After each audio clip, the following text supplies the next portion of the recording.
Great, so I'm Re'i Gopher. I'm one of the co-founders and chief strategy officer of Climacell.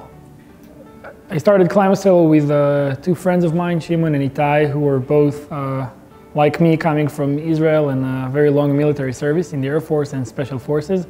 And basically all three of us had this pain from our service, which is not getting accurate, high-resolution weather data in the way we thought you can get it. And oftentimes it was just annoying and maybe messing up with your day plans a bit, so changing flight schedule or stuff like that. But then some other places it can be really dangerous and scary.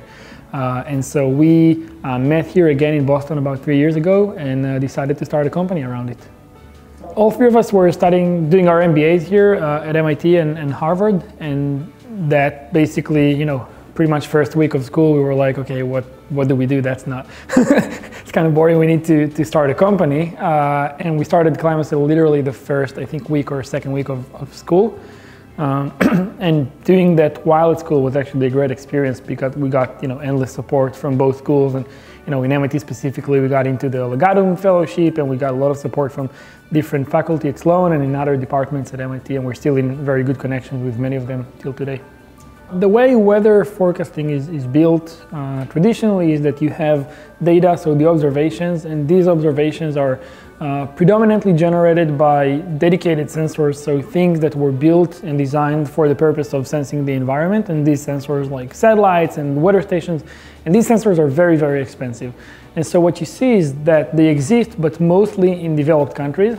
And everywhere else in the world, which is basically where billions of people live, you don't really have them, or you have very few of them, they're not really connected. And as a result, because the data is not good, then the forecast and all the predictions that are based on this data aren't good as well. So in places like India and Brazil and obviously Africa and Southeast Asia, you have quality of weather forecasting that is lagging decades behind what we see here in the US or say Western Europe.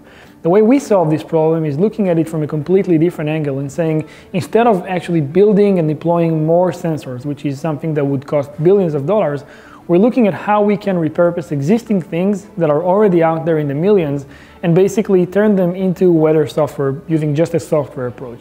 So one example is that we're using wireless signals, so wireless signals in cellular networks and satellite networks, and turn these signals into weather data because these signals are actually sensitive to the weather. So when it's raining, for example, you can see subtle changes in the signal.